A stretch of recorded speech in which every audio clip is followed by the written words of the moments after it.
Hi students, brilliant classes के YouTube channel में आपका स्वागत है। यदि मेरे चैनल में नया है तो चैनल को सब्सक्राइब जरूर करें और नोटिफिकेशन के लिए बेल आइकन को भी दबाएं। धन्यवाद।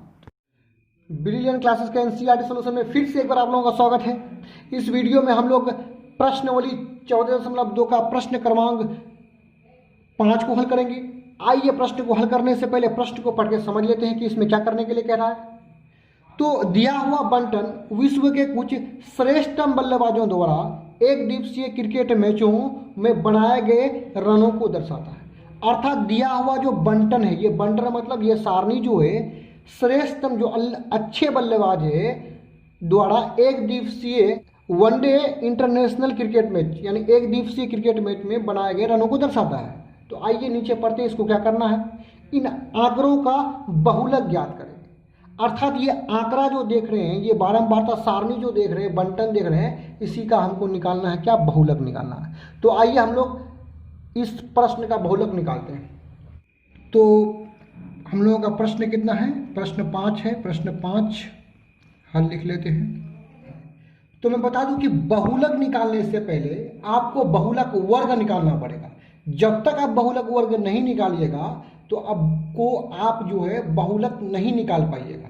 तो आइए सबसे पहले हम लोग बहुलक वर्ग को ढूंढते हैं। इन वर्गों में से एक बहुलक वर्ग होगा, उसी को ढूंढना पड़ेगा। तो बहुलक वर्ग को ढूंढने के लिए आपको कोई टार्च या लालटेन की आवश्यकता नहीं है। इसके लिए आप देखिए कि सबसे बड़ा बारंबारता कौन सा है। आप देख रहे हैं कि सबसे बड़ा बारंबारता 18 है और उसके सामने जो वर्ग होगा, तो 18 के सामने वर्ग क्या है, 4000 से 5000। तो यही है बहुलक वर्ग।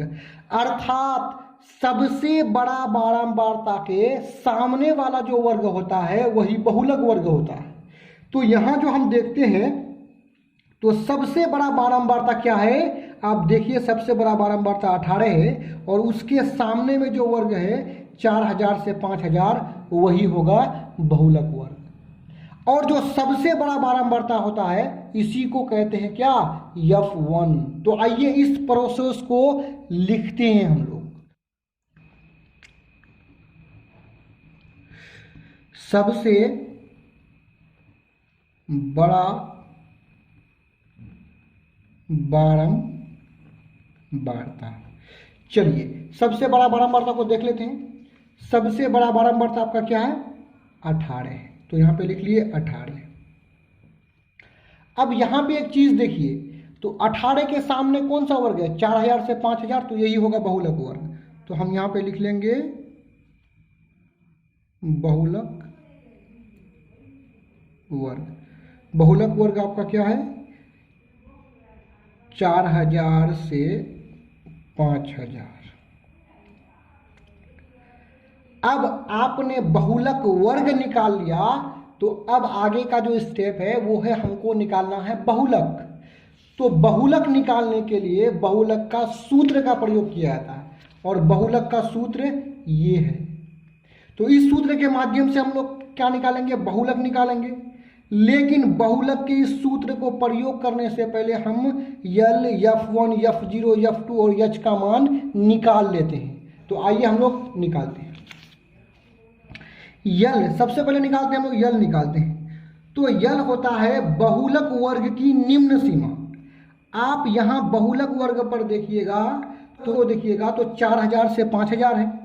तो ये जो बड़ा वाला मान ये देख रहे हैं 5000, ये है उच्च वर्ग सीमा, और ये छोटा वाला जो मान देख रहे हैं ये है निम्न वर्ग सीमा। तो यल बराबर होता है निम्न वर्ग सीमा, मतलब छोटा वाला मान। तो छोटा वाला मान क्या है, 4000 होता है। अब हम लोग निकालते हैं क्या, F निकालते हैं, F1। आपको बता दें कि जो सबसे बड़ा बारंबारता होता है ना, उसी को कहते हैं F1। यानी बहुलक F1 होता है बहुलक वर्ग की बारंबारता। आप यहां पे भी देखिएगा बहुलक वर्ग क्या है, 4000 से 5000। तो इसका जो बारंबारता है इसी को बोलते हैं क्या, F1। आप एक बात समझिए, सबसे बड़ा बारंबारता के सामने ही बहुलक वर्ग होता है, अर्थात सबसे बड़ा बारंबारता ही क्या हो जाएगा, F1। F1 कितना हो गया, 18। और आपको निकालना है F0। आपको पता होगा कि 1 से पहले 0 आता है, तो बहुलक वर्ग F1 से पहले ये वर्ग क्या हो जाएगा F0, अर्थात F0 कितना हो गया 4। अब हम लोग निकाल लेते हैं F2। तो आप जानते हैं कि तो F1 के बाद क्या आता है F2, यानी 1 के बाद 2 आता है। तो बहुलक वर्ग के ठीक बाद वाले वर्ग को क्या बोलेंगे F2, अर्थात F2 कितना है यहाँ पे 9 है। इससे पहले वाला मैथ में जो हम लोग बनाए हैं काफ़ी अच्छे ढंग से इस सारे चीज़ को हम लोग समझ लिए हैं, इसलिए हम थोड़ा सा यहाँ जल्द में कर लेते हैं। तो अब यज का मान निकालना है। तो यज बराबर होता है उच्च वर्ग सीमा माइनस निम्न वर्ग सीमा।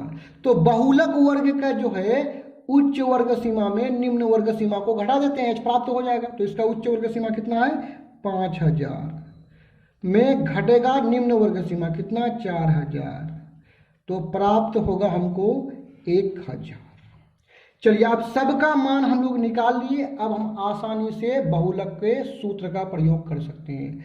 आइए हम लोग बहुलक के सूत्र का प्रयोग करते हैं। तो बहुलक बराबर होता है इंटू यच।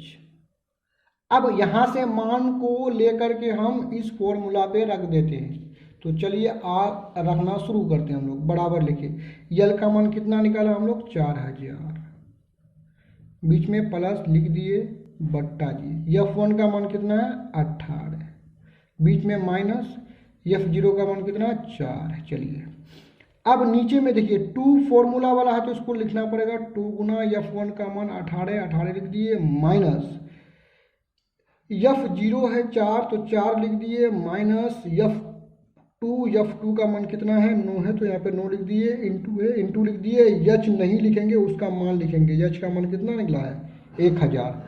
चलिए एच का मान लिख लिए। तो आइए आगे हल कर लेते हैं। बराबर कितना है 4000 प्लस 18 से 4 जाएगा तो बचेगा 14। अब नीचे आइए 2 गुना 18 दूना 36, 4 भी माइनस में 9 भी माइनस में, तो जुट करके माइनस में होगा। तो -4 -9 हो जाएगा -13। यहाँ पे गुना कितना है 1000। अब इसको आगे बढ़ाते हैं। फिर बराबर 4000 प्लस, चलिए ऊपर में कितना है 14 है। तो 14 से 1000 जाकर के गुना होगा तो ऊपर में कितना हो जाएगा 14000। नीचे में घटाइए, 36 में से 13 चला गया तो बचा 23। अब हम लोग क्या करेंगे, इसको बट्टा का जोड़ से जोड़ लेंगे। तो नीचे में सिर्फ 23 है तो 23 का एलसीएम 23। 4000 के नीचे कुछ भी नहीं है तो 23 जाकर के 4000 से गुना हो जाएगा। तो 23 को 4000 से गुना करेंगे तो प्राप्त होगा 92,000। बीच में प्लस है, प्लस उतार दिए। 23 एक कम 23, एक को 14000 से गुना किए तो प्राप्त होगा 14000। चलिए इधर ही आगे बढ़ लेते हैं। 92,000 और 14000 को जोड़ने पर प्राप्त होगा 1,06,000 बट्टा 23। अब हम लोग 1,06,000 को 23 से भाग देंगे, जो प्राप्त होगा वही आंसर होगा। आउटपुट अब क्या करते हैं, 1 दशमलव तो और चला लेते हैं। यहाँ पे 0 आते रहेगा, दशमलव रख दिए तो यहाँ पे 0 आते रहेगा। चलिए एक बार और चलाते हैं तो कितना मरतबा चलेगा 9 मरतबा चला देते हैं। तो 23 को 9 से गुना करेंगे तो प्राप्त होगा 207। यहाँ पे घटा लेते हैं, कितना हो जाएगा 13 हो जाएगा काटकूट, यानी कितना आपका आंसर आया। चलिए उधर जगह नहीं तो यहाँ पे लिख लेते हैं बराबर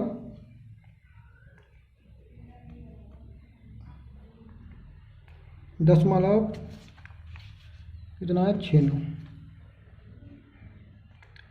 देखिए यहाँ पे आप 4608 दशमलव, दूसरा अंक 5 या 5 से बड़ा है, अर्थात 9 5 या 5 से बड़ा है।